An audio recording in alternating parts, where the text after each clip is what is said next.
So again मैं life के उस पॉइंट पे आ चुकी हूँ जहाँ डिसाइड करना पड़ता है अगेन ड्रॉप प्राइवेट कॉलेज या फिर quit NEET completely. To be very honest, I am totally exhausted right now from this loop. But खैर छोड़ो, इस रोने धोने से कुछ नहीं बदलने वाला. एक्चुअली देखा जाए ना, डेस्टिनी खुद से लिखना पड़ता है. जो भी है छोड़ो. इस वीडियो में मैं एग्जैक्ट वो सारे मिस्टेक्स के बारे में डिस्कस करूँगी अकॉर्डिंग टू मी, जिनके वजह से मुझे या फिर किसी को भी बार बार ड्रॉप लेना पड़ता है. ठीक है.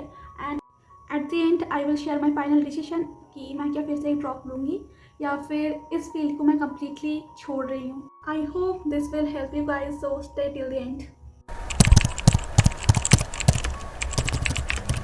सो hey everyone, this is Devashmita. अगर तुमने कभी नोटिस किया हो तो मुझे बताना. हम जब नीट की प्रिपरेशन स्टार्ट करते हैं, एज अ फ्रेशर हो या ड्रॉपर, हमारा एक ही माइंडसेट रहता है कि हम कितनी जल्दी हो सके हम हमारा सिलेबस कंप्लीट करें. और इसी के चक्कर में हम एक चैप्टर प्रॉपरली कंप्लीट करे बिना ही नेक्स्ट चैप्टर पे मूव कर लेते हैं. रिजल्ट जैसे तैसे सिलेबस अगर कंप्लीट हो भी जाए, हर एक चैप्टर पे मास्टरी बिल्कुल नहीं होती. And this is one of the main reason जिसके वजह से हमारा सिलेक्शन रुक जाता है. हम कभी तीनों सब्जेक्ट को इक्वली टाइम देते ही नहीं है. हमारा मेन मोटो ये रहता है कि हमारा सिलेबस कितना जल्दी ख़त्म हो जाए. ठीक है, मतलब हम एक चैप्टर को प्रॉपर ख़त्म नहीं करते, उनको हम जल्दी जल्दी एक बार 10 क्लासेस ले लिया, थोड़ा बहुत देख लिया उसका मतलब क्लास नोट, फिर हम नेक्स्ट चैप्टर पे हम मतलब शिफ्ट कर जाते हैं. सो एज अ रिजल्ट क्या होता है कि हम एक चैप्टर को मतलब अगर कुछ घुमा फिरा के क्वेश्चन दे देना तो क्वेश्चन नहीं बनेगा, या फिर बहुत ज़्यादा ईजी वे तो नहीं बनेगा. तो एक चैप्टर को पहले मास्टरी करना ज़रूरी है. एंड कैसे करोगे? पहले तो क्लास नोट, देन उसके बाद जो एनसीईआरटी है उसका लाइन रीड, एंड उसके साथ साथ है जो उसका जो इनटेक्स्ट एग्जाम्पल जो क्वेश्चन है, इंट्रोडक्शन है, लास्ट का जो समरी है, सब कुछ. ठीक है. And previous year NEET and JEE both. So ये नीट का मेन कोर है. इसे अगर तुम स्ट्रॉन्ग कर लो तो फिर बाकी तो हो जाएगा. ऊपर से हम खुद को इतना ज़्यादा एक्स्ट्रा प्रेशर में डाल देते हैं कि 15 to 16 आवर्स डेली पढ़ाई through out the year.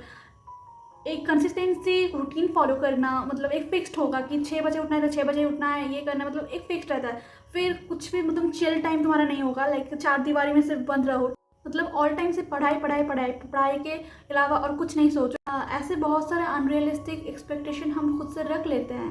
As a result हमारा दिमाग ओवरलोडेड एंड फ्रस्ट्रेटेड हो जाता है और इवेंचुअली हमारा कंसिस्टेंसी भी बिल्कुल मेंटेन नहीं हो पाता. सो ये तो पहली गलती, राइट. सेकेंड मिस्टेक, हम खुद को पनिशमेंट मोड में पूरा डाल देते हैं. जैसे कोई जेल में हो, हम पूरा साल सिर्फ चेयर टेबल पर बैठ के बुक खुली रहती है, चाहे पढ़ाई हो या ना हो.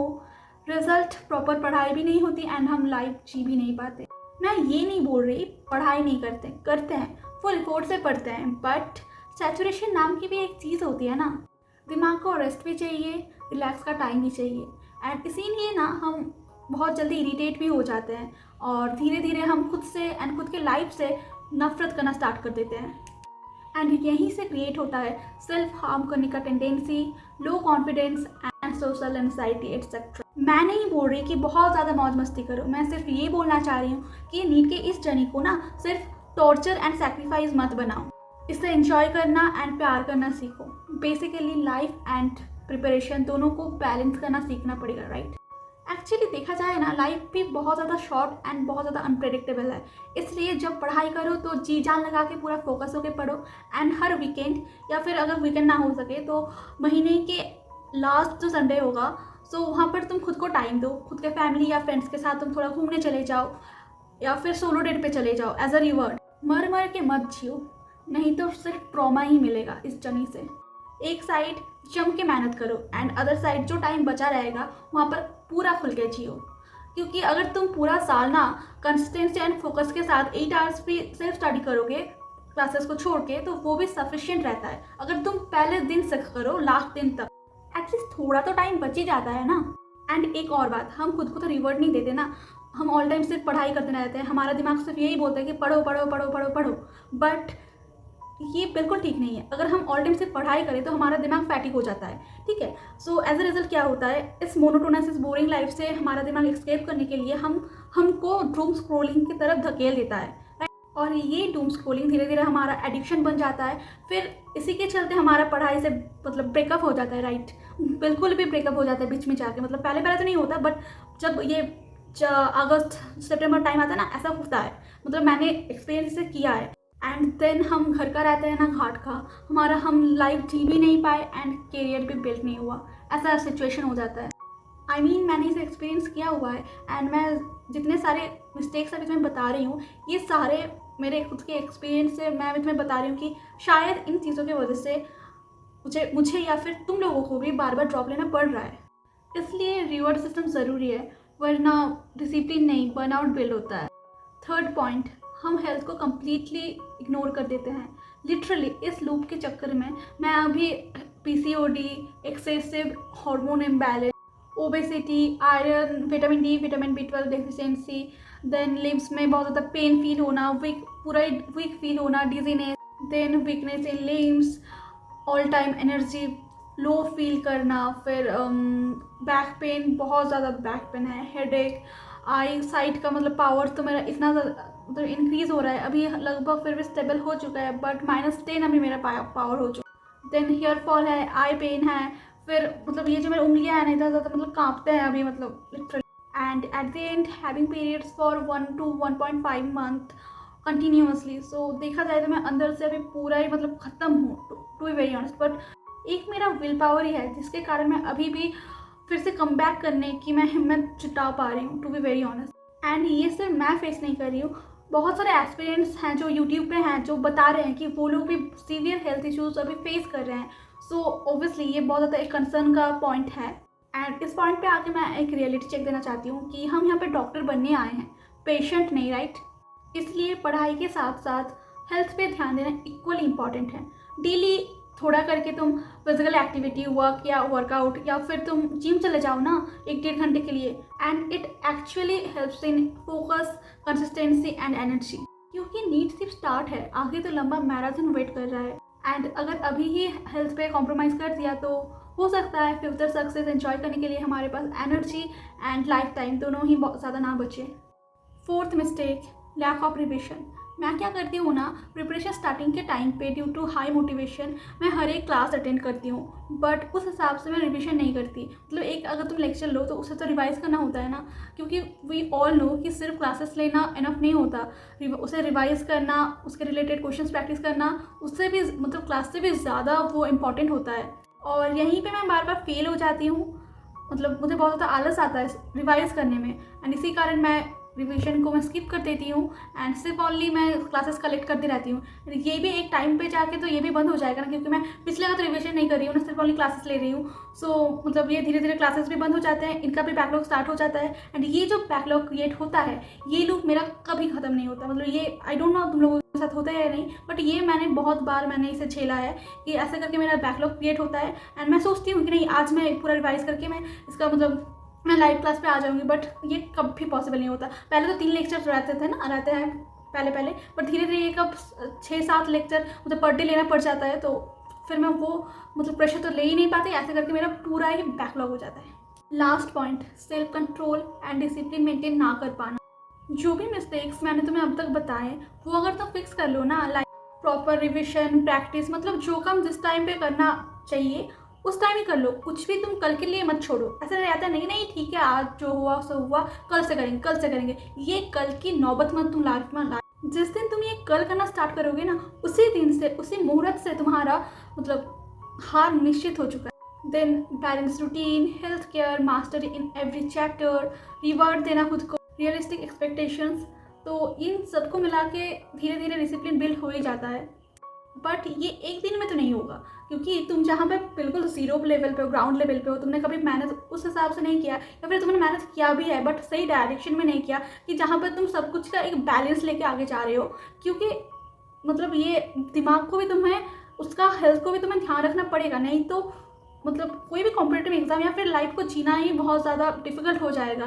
क्योंकि सब कुछ ईजी है, अगर तुम देखो ना लाइफ बहुत ज़्यादा ईजी है, ये एक गेम है, इस गेम में तुम्हें मास्टरी करना है, ये है मतलब सब कुछ को बैलेंस करके तुम अगर इस लाइफ को कैसे मतलब इसका अगर पैटर्न तुम समझ गए ना, सो ये बहुत ज़्यादा ईजी हो जाएगा। एग्जाम छोड़ो, लाइफ जीना भी बहुत ज़्यादा ईजी हो जाएगा। देखो प्रिपरेशन स्टार्ट करते टाइम सबका ही मोटिवेशन बिल्कुल पिक लेवल पे होता है, तब एम्स, टॉप GMC ये सब ड्रीम रहते हैं, मेरा भी है ऑब्वियसली, ठीक है मेरा भी है। बट धीरे धीरे इन मिस्टेक्स की वजह से हमारा जो मोटिवेशन लेवल है वो ड्रॉप करने लगता है। इसलिए एक बैलेंस्ड रूटीन बनाना एंड उसे कंसिस्टेंटली फॉलो करना बहुत ज़्यादा ज़रूरी है to crack NEET and any other kind of competitive exam. And जब तुम इस जर्नी को बर्डन नहीं, इस पाथ को तुम एंजॉय करना स्टार्ट कर दो, तब सब कुछ ऑटोमेटिकली ईजियर लगने लगता है। तुम देखना इस बार ट्राई कर। एंड इसी के साथ साथ discipline plus consistency automatically build हो जाता है। जब तुम तुम्हारे काम से प्यार करोगे ना, तब ऑटोमेटिकली सब कुछ अच्छा हो जाएगा। अगर हम इसे बहुत ज़्यादा टेंशन लेके नहीं, बहुत ज़्यादा डिफिकल्ट एग्जाम है कि फिर क्या होगा, मेरा सिलेक्शन अगर नहीं हुआ तो क्या होगा, आई नो प्रेशर रहता है। मम्मी पापा का भी मतलब एक रहता है कि वो लोग मुझसे बहुत ज़्यादा डिसअपॉइंटेड हो रहे हैं। सो ऐसा सीन है, बट लाइफ तो एक ही है ना। सो इसे इंजॉय करते हुए मिनिमम जितना इंजॉय किया जा सकता है, मतलब पढ़ाई एंड माइंड को रिलैक्स देना, खुद को टाइम देना, ये सब को बैलेंस करते हुए हमें आगे बढ़ना है, राइट। एंड अगर तुम इन सारी चीज़ों को मास्टरी कर लेते हो ना, सो सिलेक्शन तुम्हारा कंफर्म है। सो बस ये रहे मेरे पॉइंट ऑफ व्यू से नीट में बार बार फेल एंड बार बार ड्रॉप लेने के रीजंस। बाकी तुम्हारा पॉइंट ऑफ व्यू क्या है मुझे कमेंट सेक्शन में ज़रूर बताना। And to be very honest, मैं लास्ट टाइम ड्रॉप लूँगी, या मैं लास्ट टाइम ड्रॉप लूँगी and it going to be my third drop. इन कुछ सालों में मैंने जो अपना academically, physically, mentally and socially खुद का जो डाउनफॉल मैंने देखा है, उसको सुधारने का एक लास्ट मौका मैं खुद को दूंगी। गलतियाँ तो मैंने आइडेंटिफाई कर लिया है, बाकी तुम लोगों के साथ मैं इस जर्नी को ज़रूर शेयर करूँगी। बाकी आगे मैं वीडियोस में ज़रूर बताऊंगी कि मैं क्या क्या मटेरियल्स यूज़ कर रही हूँ, टेस्ट सीरीज़, बैच एंड मतलब ये सब मैं क्या क्या मैं यूज़ कर रही हूँ, एंड शॉर्ट नोट्स या फिर कैसे मैं पूरा पढ़ाई को मैं मैनेज कर रही हूँ, मेरा रोड मैप कैसा है, मैं आपके साथ ज़रूर शेयर करूँगी। बाकी आपका अगर कुछ क्वेरी हो तो मुझे कमेंट में बताना। बाकी हाँ, मैं एग्री कर रही हूँ कि ये मेरा थर्ड ड्रॉप है and to be very honest आज तक मेरा उतना अच्छा मार्क्स नहीं आया। एंड मैं यहाँ पर मैं बोलूँगी नहीं कि मैंने बहुत ज़्यादा मेहनत किया था तो इसी, बट फिर भी मेरा नहीं आया। टू बी वेरी ऑनेस्ट मैंने कभी भी मेरा 100% मैंने दिया ही नहीं था। 100 के मैंने उसका मतलब बहुत ही कम मैंने मेहनत किया है। मैं बोल नहीं रही कि मैं मेहनत करना नहीं चाहती थी, बट बहुत सारे फैक्टर्स यहाँ पे मेरे लाइफ में काम किए हैं, फैमिली के चलते और मतलब मेरे खुद के भी चलते। सो बट ठीक है, मैं अगर खुद को, या भगवान मुझे अगर खुद को लास्ट एक चांस दे रहा है ना, लाइक मेरे मम्मी पापा वो कुछ नहीं बोल, मतलब वो मुझे जस्ट बोल रहे हैं ठीक है लास्ट एक बार ट्राई कर लो। सो ठीक है, लास्ट बार मैं ट्राई करूँगी एंड इस बार मैं 100% मेरा दूंगी। तो अगर देखा जाए ना, ये मेरा थर्ड ड्रॉप है, बट ये मेरा फर्स्ट अटेम्प्ट होगा, या मतलब उस हिसाब से ये मेरा फर्स्ट अटेम्प्ट होगा। बाकी डरो मत, मैं तुम्हें कुछ गलत सजेशन नहीं दूंगी, क्योंकि हाँ मैंने प्रिपरेशन उतना अच्छा नहीं किया, बट आई नो सिलेक्शन के लिए क्या क्या करना चाहिए, क्योंकि मैं 10th या 12th में मतलब मैं स्कूल में अच्छी स्टूडेंट थी, ठीक है, मेरा परसेंटेज अच्छा ही है। मैं तुम्हें मतलब बहुत अच्छा नहीं बोलूँगी, क्लास 12th में मेरा 86% था एंड 10th में मेरा 91% है। स्टेट बोर्ड से मैं हूँ, वेस्ट बंगाल के। सो जो भी है मतलब ठीक, मतलब तुम मुझ पर तुम भरोसा कर सकते हो, ऐसा नहीं है कि ठीक है जो भी है चलो। मैं तुम लोगों के साथ मैं ओपन रहना चाहती हूँ, वैसा मुझे कुछ छुपाना नहीं है। एंड मेरा नीट का रिजल्ट उतना अच्छा नहीं है कि मैं तुम्हें मतलब तुम मोटिवेट नहीं होगा, तुम डिमोटिवेट हो जाओगे, तो सो वो छोड़ो। एंड अगर ये वीडियो तुम्हें थोड़ा सा भी हेल्पफुल लगे तो मेरे साथ इस जर्नी में जुड़े रहना। एंड चलो इस साल का प्रिपरेशन एक साथ करते हैं। बाकी गुड बाय, स्टे स्ट्रॉन्ग, जल्दी मिलते हैं नेक्स्ट वीडियो में। बाकी 9th में यानी 2.0 बैच लॉन्च हो रहा है, तो मैं वहीं से प्रिपरेशन करूँगी। बाकी जो जो एक्स्ट्रा टेस्ट सीरीज लूँगी वो भी मैं आपके साथ शेयर करूँगी। बाकी कमेंट में बताना, बात वहाँ पे ही करेंगे।